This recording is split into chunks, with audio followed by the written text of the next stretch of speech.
Kenapa? Karena kita tuh sebagai dokter sangat menjaga etika, sangat menjaga. Jadi kita sebagai dokter itu harus menjaga etika. Dotif nanya, etis enggak di saat para tenaga medis yang lain sibuk dengan urusan COVID, kamunya sibuk sama flexing, pamer sana pamer sini, pamer rumah, pamer barang-barang branded. Etis enggak?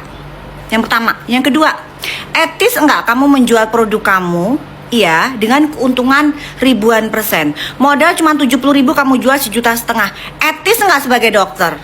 Wow, kalau ngomong kayaknya bener-bener banget gitu ya, playing victimnya top markotop.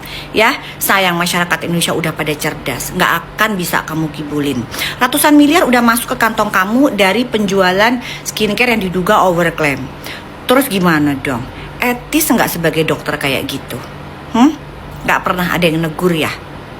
Sekarang begitu ketahuan penjualan skincare-nya merosot, panik gitu ya. Gimana ya, bisa nggak sadar diri gitu, bisa nggak permintaan maafnya tuh tulis dari hati. Kalau emang saya udah jual nih produk-produk skincare yang nggak layak untuk saya jual, ternyata udah di take down gitu ya.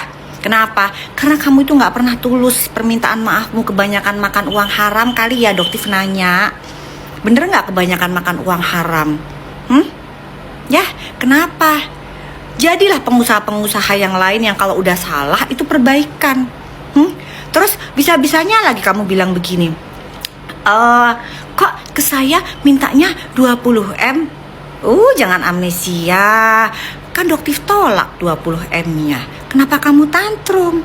Tuh yang di sebelah kamu, ya, yang namanya Kim, kan meres kamu 100 miliar. Dan dokter nggak pernah ngajarin loh.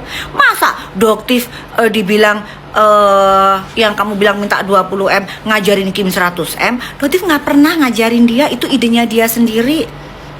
Minta 100M, terus dia bilangnya kamu setujuin buat ngasih 10M, tapi nggak mau karena dia tetap minta 100M. Mana dong? Kamu setuju ngasih dokter 20M, dokter tolak. Kenapa jadi dokter yang dibahas? Kamu nggak minum Riklona kan? Nggak minum Riklona kan? Ya udah ya guys, udah pokoknya udah blacklist produk-produk dari owner-owner skincare tukang flexing. Ya, karena produk-produk skincare dari owner-owner tukang flexing, raja dan ratu flexing terutama, itu produknya BUSUK. Ya, udah overclaim, overprice, dan mereka menggunakan nama dokter.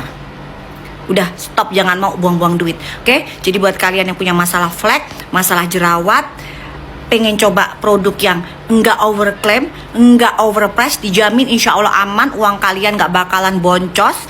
Insya Allah dalam beberapa kali pemakaian, dalam 2 minggu pemakaian kalian sudah bisa lihat hasilnya. Udah buruan join di live-nya Doktif sekarang.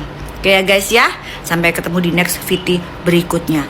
Udah ya, untuk si Ratu Flexing begeng, jangan baca prom text dong, kelihatan banget, nggak ada, kosong ya.